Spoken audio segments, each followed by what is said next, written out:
I do want to say, though, I'm super happy for Andrew Wiggins. This is a guy who I always believed in, even when he was getting a ton of crap for not living up to what a number one pick should be. I always thought he was a pretty good basketball player.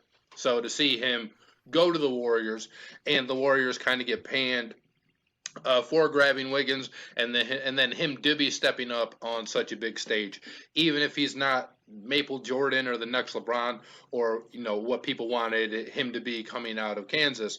I'm glad that he's been able to revive his career and I guess put kind of rewrite that story of people calling him a bust, even though he's a guy who's averaged basically 20 points a game his entire career.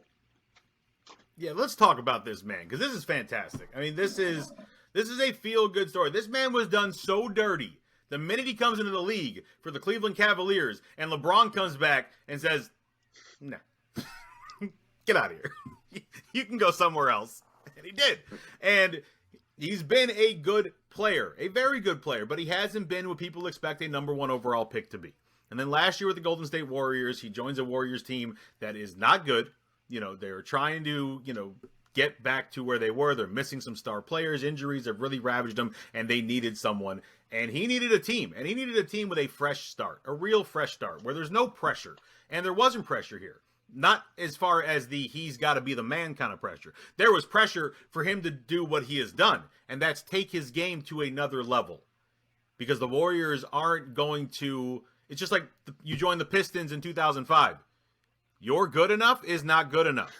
You have got to step it up. This is the way championship caliber environments work.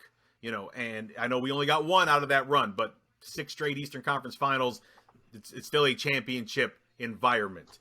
So going to the Golden State Warriors, you take someone as good as Kevin Durant and you tell him, it's still not good enough. You don't do anything on defense. And that doesn't fly here. So what did Kevin Durant do? He learned how to play defense. I mean, really learned how to play defense.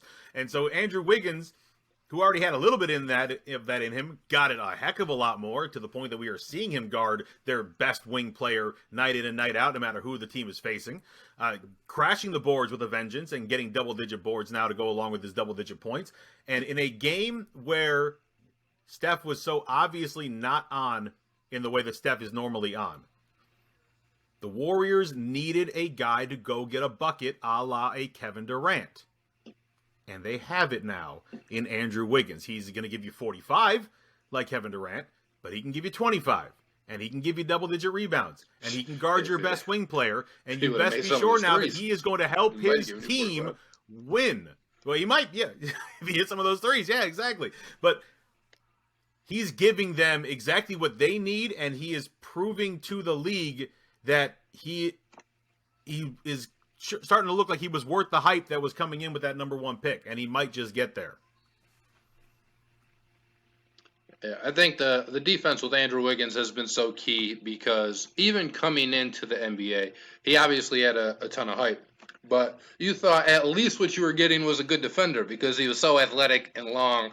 And even if he doesn't figure out the jump shot, which was a question, he'll still be the super athlete, and he'll be like a plus on the defensive end. And that just didn't happen in Minnesota for whatever reason, right? He probably didn't care enough. Maybe he had to do too much on offense, even though they got Jimmy Butler and Towns and started circling some of those guys in there. But he comes to the Warriors, and now he's great on defense, like we thought that he might be when he was coming out of college, because he certainly fit the profile of somebody who would be a really tremendous defender in the NBA. So that part of his game has really taken off.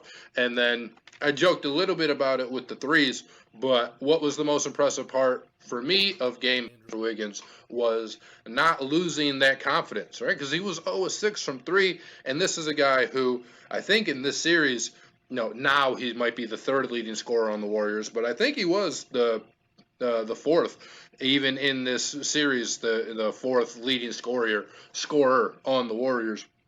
And that's a guy who, missing all those shots, you thought would rattle his confidence, but it wasn't, right? Because he was 12 of 17 on his 2-pointers. No, he didn't get to the line very much. So whenever he was missing or making shots, it's not because he was just getting, easy looks at the free throw line and was able to see the ball go in that way. he just stayed aggressive and was able to hit on his 2-pointers and on his drives. So even when his threes weren't dropping, one, he was still confident enough to take them, which I appreciate, because a lot of his threes were good looks. A lot of them were wide open. He just wasn't able to hit them. But to still be able to go to the basket and then trust the other part of your games, because he had some nice like contested twos as well, whether it was a turnaround or like a step back or something like that. He obviously had the big dunk late in the game on, I think, Grant Williams, Derek White, one of those guys. But he had the big dunk late in the game, and he was just able to stay aggressive. And for me, that was the most impressive part. Besides the defense, was just not getting shaken by the fact that he was missing shots, like we've seen with guys on both of these teams. Take a look at a guy like Derek White, where if he misses his first couple of shots, then he starts to really think about what he's trying to do out there, and that's just wasn't the case with Wiggins last night. And that's, I think, why he was able to have such an effective game, because when he wasn't hitting, he was still attacking and being aggressive. I don't know if it's because he knew that Steph didn't have it, but whatever the reason was, I think the Warriors need more of that, and they'll certainly welcome more of that in Game 6.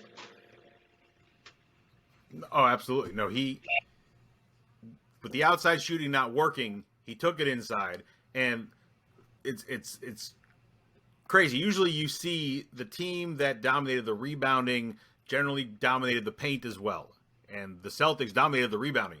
But the Warriors got 50 points in the paint, and 20 of those were Andrew Wiggins.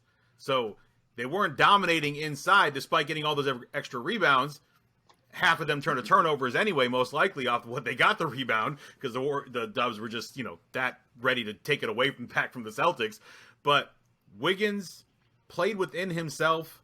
We've seen the good and bad of Andrew Wiggins in the past, and forcing shots when he has no business forcing. He wasn't doing that. He was creating the space needed to get those shots off, and most of them were going in because of it. He was dominant inside the paint area. He had that little baby kind of hook shot from about 5, 6, 7 feet out that looked sweet last night a few different times. The putback layups, the dunks, everything, the shot from about 10, 12 feet as well.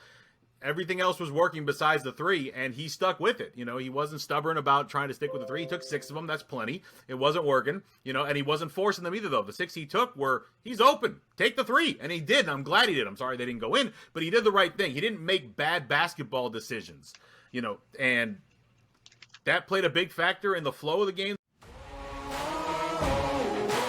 Man on a mission, I'ma get it. You know I be on a what? Yeah. You know I be on the way.